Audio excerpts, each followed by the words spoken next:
WhatsApp guys, welcome back once again. दोस्तों, आज की कहानी का नाम है सर्वाइवल आइलैंड। तो कहानी शुरू होती है, हम एक लड़की को किसी सुनसान आइलैंड पर परेशानी हालत में देखते हैं, लेकिन उसके आगे हमें नहीं बताया जाता कि असल में वो वहां तक कैसे पहुंची। मतलब इसके पीछे की कहानी जानने के लिए हमें चलना पड़ेगा फ्लैशबैक, जहाँ पर हम 4 लोगों को देखते हैं, जिसमें से एक आदमी बिलियनर है। ये चारों असल में एक आइलैंड पर जा रहे हैं जहाँ का ओशियन फूड बहुत ही फेमस है। इसका कैप्टन सभी को अपने शिप पर बैठाता है। तभी हम वहाँ पर एक और आदमी को देखते हैं जिसका नाम है मेमन, जो कि कैप्टन के अंडर काम करता है। अब वो शिप से निकलने ही वाला होता है कि उसी समय उसकी वहाँ गर्लफ्रेंड आ जाती है और उसे बताती है कि वो माँ बनने वाली है, लेकिन मेनन मना करता है और कहता है कि ये बच्चा मेरा नहीं है। अब इस बात को लेके उन दोनों के बीच में बहस हो जाती है, जिसमें उसकी गर्लफ्रेंड मरीना कहती है कि मुझे पता है कि तुम कहाँ जा रहे हो, पर इतना याद रखना तुम्हें ये धोखा बहुत ही महंगा पड़ेगा। अब मेनन गुस्से में उसे एक चाटा भी मार देता है, जिससे बात और ज्यादा बिगड़ जाती है और गुस्से में उसकी गर्लफ्रेंड वहाँ से चली जाती है। अब ये सारी घटनाएं वहाँ पर खड़े सभी लोग देख रहे थे। अब सभी लोग अपनी ट्रिप के लिए निकल जाते हैं, लेकिन शाम में डिनर के समय जॉन और मेनन के बीच में बहस हो जाती है। अब जॉन दोस्तों वही बिलियनर था और उसे अपने पैसों पर बहुत ही ज्यादा घमंड होता है, इसलिए वो सभी को अपने से छोटा समझता है और यहाँ पर उसने मेनन के साथ भी यही किया, इसलिए वो उसे कुछ खास खुश नहीं रहता। उधर दूसरी ओर हम मरीना को किसी अंधेरी जगह पर देखते हैं। मरीना दोस्तों वही है मेनन की गर्लफ्रेंड, जहाँ वो किसी तरह का रिचुअल परफॉर्म कर रही है। उसके हाथ में हम मेनन की फोटो देखते हैं, यानी कि इसका साफ साफ मतलब है कि वो उस पर काला जादू कर रही है। लेकिन वहीं दूसरी तरफ बोर्ड पर मेनन तो आराम से बुक रीड कर रहा होता है, लेकिन उसे साइड वाले रूम में जॉन और उसकी वाइफ की आवाजें आ रही थी, जिससे कि वो काफी डिस्टर्ब भी होता है। अब उन्हें मना करने जा ही रहा होता है कि तभी उसकी नाक से खून आने लगता है, और ये हुआ था उसी काले जादू की वजह से। लेकिन वो इस बात को इग्नोर करके सो जाता है। अब सुबह हो जाती है और इस बात को मेनन भूल भी चुका था, लेकिन सुबह उसकी जॉन से फिर से अनबन हो जाती है, जिस चक्कर में कैप्टन उसे बहुत सुनाते हैं और कहते हैं कि अगर तुम्हें यहाँ पे काम करना है तो हमारे गेस्ट के साथ अच्छे से बिहेव करो, वरना तुम्हारे लिए यहाँ काम करना मुश्किल हो सकता है। अब मेनन भी गुस्से में आकर काम करने से मना कर देता है और अपना चाकू ले लेता है और कैप्टन से कहता है कि आज से मैं यहाँ काम नहीं करूँगा। लेकिन जाते जाते वो एक रुमाल फेंकता है जो न जाने कैसे लेकिन जाकर गैस पर गिर जाता है और इसमें आग लग जाती है।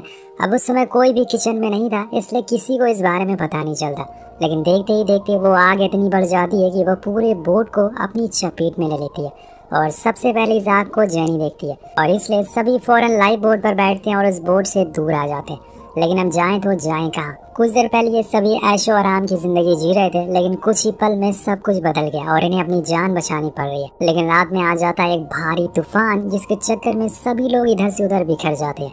जब सुबह होती है तो हम जेनी को समुद्र किनारे एक आइलैंड पर बैठा हुआ देखते हैं। वो बिल्कुल अकेली थी, उसे अब यहाँ कुछ समझ नहीं आ रहा था कि वो करे तो करे क्या। तभी उसे अपने सामने कैप्टन की लाश दिखती है, जिसे बचाने के लिए वो फौरन उसके पास जाती है और उसे पानी से बाहर लाती है। लेकिन इतने में हम वहाँ पे मेनन को भी देखते हैं, मतलब वो भी बच गया था। वहीं दूसरी तरफ था, दोनों मिलकर कैप्टन को जगाने की कोशिश करते हैं, लेकिन वो मर चुके थे। तो दोस्तों यही सच्चाई थी, लेकिन यहाँ कम से कम जेनी को किसी का साथ तो मिल गया था।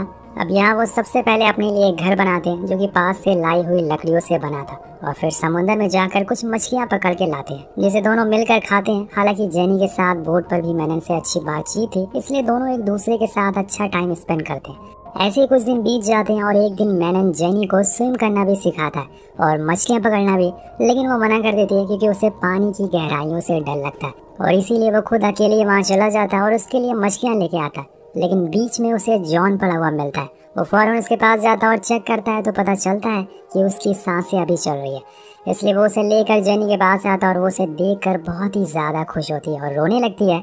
दोनों एक दूसरे से गले लगते हैं। यहाँ जेनी मेनन की बहुत तारीफ भी करता है, क्योंकि उसी ने उसका इतने दिन तक ख्याल रखा। अगर वो नहीं होता तो शायद वो जिंदा नहीं रह पाती।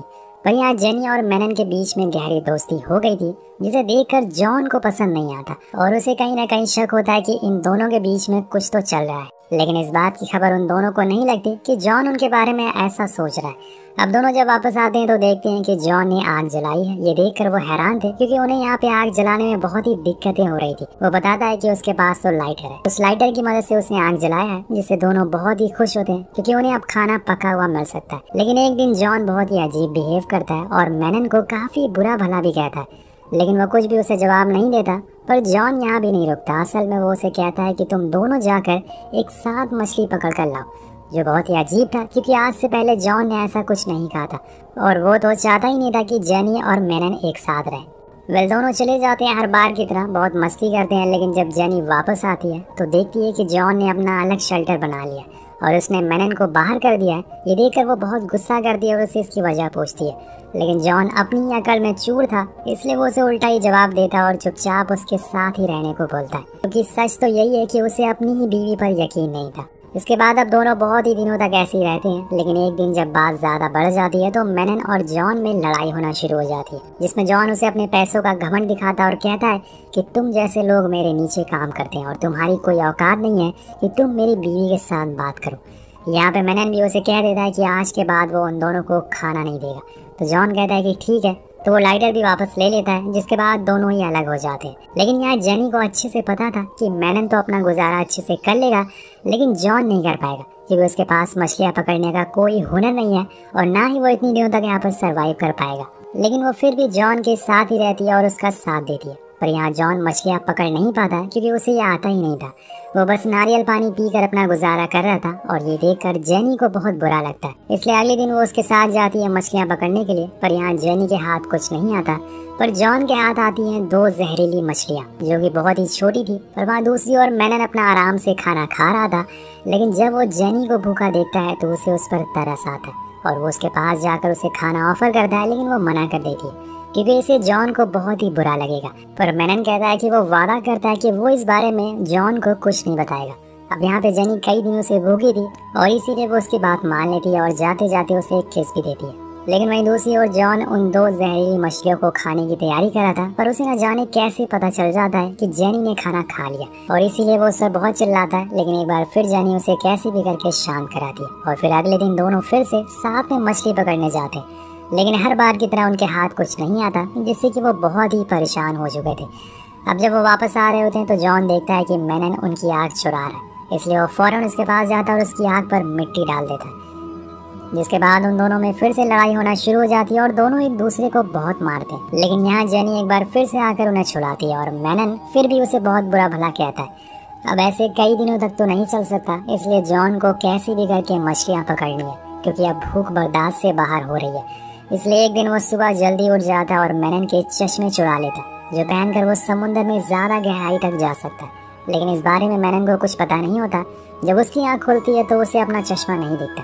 जिसके बाद होना क्या था, वो एक नुकीली लकड़ी लेकर उसे मारने के लिए जाता है। लेकिन यहाँ जेनी उसे रोकने की कोशिश करती है और इसी चक्कर में वो दोनों काफी करीब आ जाते हैं।